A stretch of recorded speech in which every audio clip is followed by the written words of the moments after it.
It is amazing. These are the standards in our society. Using the word spaz in a song, totally bad, horrible, remove it, offensive. Having full-scale songs for children about the moisture state of your vagina. First off, WAP is not for kids. Neither is the music video, okay? It's very, very clearly not a song for children. I never said it was. It's also the moisture state. I believe your moisture state is a little too high right now, a little too lubricated. We're gonna need to lower that moisture state, please, my dear.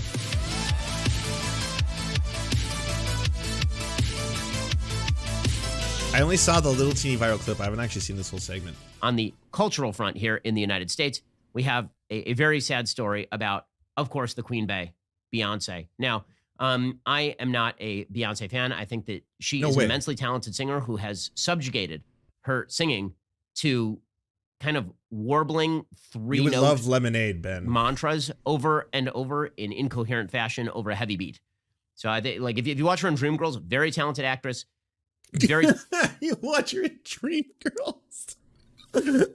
That is seminal for me, for Beyonce. talented singer, and she has not taken advantage of nearly any of that.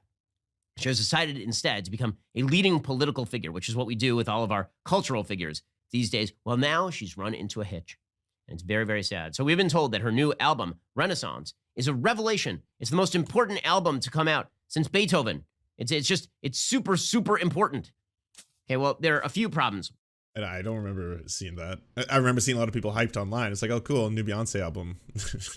not this is the next Beethoven and you must comply. With this. One, it turns out that the sales for this new album are actually pretty soft. So the media and a lot of sort of Queen Bee fans are very, very excited about Beyonce, but not as many people are. According to Showbiz 411, Beyonce is not having a great time right now. Her Renaissance album was released Thursday night and has not been a wild success. Indeed, the album has faced a lot of criticism. The bigger news is Beyonce has not turned the lemons from Renaissance into lemonade. That was the title for her last album in 2016. It sold 650,000 copies in its debut week. Renaissance is not going to come near that number. Yeah, it's almost like we live in a different paradigm now where people don't really buy albums. They just stream music. That's kind of taken over. Odd that, yeah. Apparently, she's experiencing about a 60% decline in sales. She's going to sell between 275,000 and 315,000 copies. Now, listen, these are still enormous numbers, but they're not remotely what the numbers were in 2016. So what exactly is the biggest... This is going to be a Go Woke, Go Broke special. You can already tell. And yeah, I've seen the clip where he talks about how, she uses an ableist term, and then he talks about how we can talk about the WAP, so I'm assuming that's where the segment goes. Controversy surrounding Beyonce now? Well, here's the problem with being woke. When you are as woke as F, what you end up doing is making yourself subject to the ever-changing rules of the language police. So what happened here? Well, Beyonce apparently, in one of her songs... Non-binary. Thanks for giving the sub to Beyonce. Oh, sweet. Beyonce's in this in the chat. Yeah, Beyonce. I think what you should have done is send a copy of Lemonade with lyrics to Ben Shapiro, so he could have seen that your music was actually highly politically charged prior to this. Uses the word spaz. She says that somebody is spazzing out. Okay, well, this expression is now termed ableist. So, like so many other terms that were sort of common parlance in the 1990s that have fallen out of fashion, the spaz, right? You remember when you were in high school and people would say that other people were spazzes or you were spazzing out or whatever, and this was taken as a slur for people who had Down syndrome or people who had some sort of mental disability. Okay, so it's fallen out of fashion. I think that's fine that it's fallen out of fashion. But Beyonce has violated the rules. And now she's going to have to apologize, and she's going to have to go back and change the lyric. Now, I just got to point out here, Beyonce exists in an R&B space in which the lyrics for the songs are absolutely horrific and vile on a regular basis. Oh. If the thing in R&B and rap that you're taking the most serious exception to is the word spaz, I would recommend that you read the lyrics of like the leading rap songs in America. Okay. They're egregious. I mean, you're talking about horrible treatment of women. You're talking about glorification of violence. You're talking about open drug use. You're talking about people shooting each other. And what really is freaking out the media these days is the fact that Beyonce used the word spaz in one of her songs. To be honest, I didn't see this like being a huge thing outside of the culture war stuff that the right was trying to turn it into. I think for the most part, everyone's like, oh, Beyonce had a lyric and then changed the lyric, and that was kind of the end of the story, and then the news moved on. Now, again, is that a word that we should all be using? No. In the same way that the word retard, which was used frequently in the 1990s, is not something that people now say. And I think for good reason. Again, making fun, using terms that were originally created as actual terms in the medical dictionary, right? Mentally retarded used to be a term that was used in medicine, and then that became a euphemism for, by the way, this has happened throughout the history of language, and it's worthwhile noting it. The term moron that we use today, that was actually... I can't wait for him to teach us about the N-word. Actually originally used as a medical term of diagnosis for people who had a mental disability.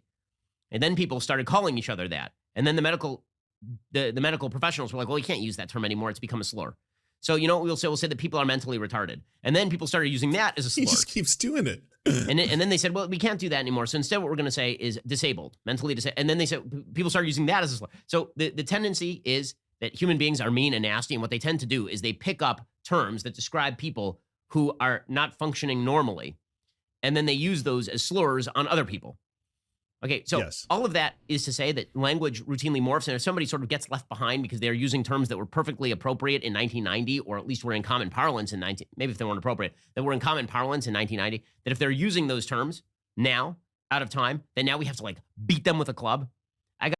Okay, do you know how weird it would be if Ben Shapiro started a show? It's like, oh, what up, my drogues? Time for us to speak of a fortnight, and whence I will bring forth the nouveaux to you. You'd be like, what the fuck is he saying? It's almost as if language changes over time, you know? If you were to speak in some kind of, I don't know, Shakespearean English right now, most of us would be like, don't really fully understand what you're saying. Kind of language evolves. Now we say weird words, you know, poggies, pogchamp, sus, stuff like that. Clean up your room.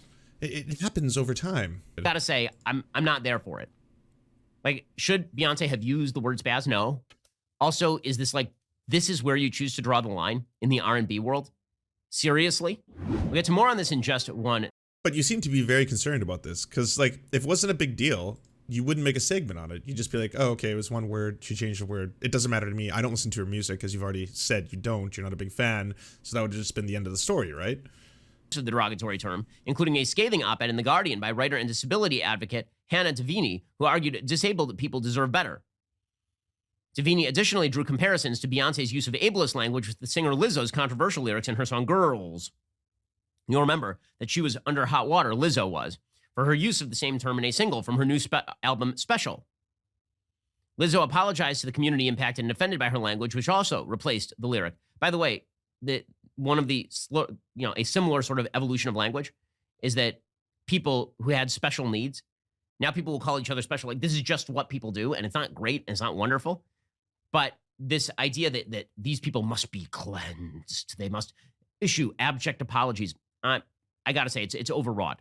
A representative for Beyonce has confirmed to Insider the lyric containing the word spaz in her new album will be changed as well. In the statement from Beyonce's team, they claim it was not used intentionally in a harmful way, which, by the way, is true. Beyonce didn't have to do anything. I can't believe I'm defending the Queen Bey here.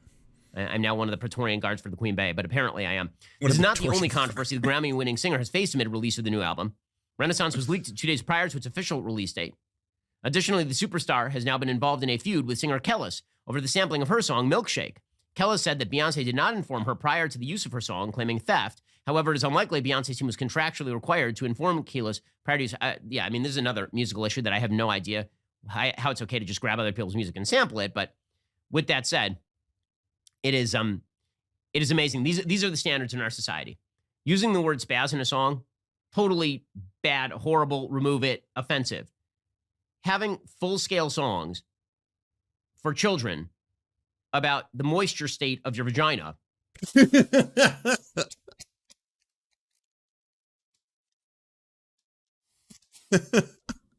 First off, WAP is not for kids. Neither is the music video, okay? It's very, very clearly not a song for children. I never said it was. It's also moisture state. I believe your moisture state is a little too high right now, a little too lubricated. We're going to need to lower that moisture state, please, my dear. That is Shakespearean wonder. Yes. It is. I mean, that's just the stuff that you should play for your kids. It's very empowering stuff. So I feel the left is very strict on its language and very loose on its morals and ideas. Are wet pussies a moral stance now? Is that where we're going with this? I mean, I would think if you want to enjoy the sexual experience, you'd probably want it to be moisturized, Ben. You'd want a adequate moisture level. I would put it there. Why do you keep making this meme on yourself? Like, no one would say to you at Q&As, like, you don't even know how to get your wet pussy wet. What up? You know, if you weren't fucking the one bringing this to the forefront all the time. So it's because probably the left believes that words have more power than the right does. The right really believes in actions a lot more than words, like on a broad philosophical level. The right tends to believe that actions matter a lot more than intentions. The left believes that. Then why is the majority of people who have blocked me on Twitter right-wingers? And they're all the right-wingers who always talk about free speech, you know? Like Rebel News, Ezra Miller, fucking Dave Rubin. Dave Rubin's blocked everybody. Dave Rubin, free speech warriors. He's like, I don't want to deal with this. Oh, I don't like the way those words make me feel. Block. And intentions matter a lot more than actions. And so what you say matters a lot more than what you do. Yeah, and wet-ass pussies are a good thing. A glorious thing, in fact. I don't see the problem. Like, what do you have against wet-ass pussies? I tend to believe the opposite. How's this? Oh, no, I know that. I tend to believe. Do you enjoy the Serfs but prefer not to have to use your eyeballs? Many are saying this. Well, we've got the solution for you. It's the Serf Times in podcast form. Available on most major podcasting networks now. If you enjoy it, please consider leaving a good review and feedback because it really helps the show out, apparently, and it's free, just like the podcast. To our gods, Xander Corvus and Peyton L. Just, we are prepared to embark on a mighty jihad in your name. To our monarch, Tom Spiker, we are but your humble jester, attempting in vain to get you to laugh. To our valiant knights of the Round Table, Benji Arnie, Tech Tink, Scary Earth Human, Tony, DM Rivera, Resident Scarecrow, Sir Nickus, Mayred, Cheryl Alvarez, Ruby Kelly, Brandon, Words Greenwood. It doesn't matter what I believe, it only matters what I can prove. Hagbird Celine, Matthew Scarborough, Stellar Vision, Ariane McCarthy, Daniel Sutton, Coulter Smith, Jenna Tao, Quiet 185, Anna Loves Riley, Omni, Riley and Anna, Poodlehawk, The Tim Caucus, Multimondi, Trevbot, EXE, Brian Ephraim, Lemmy 101, Anthropophojak, Saren 42, Catherine, Ramon Acosta, Incosin, Agent NDN, Violent Orchard, Political Puppy, La Media Panza, Zach Christensen, Todd Buckingham, and Todd Lajeunesse. We raise our mugs and salute our brave heroes off to another glorious conquest.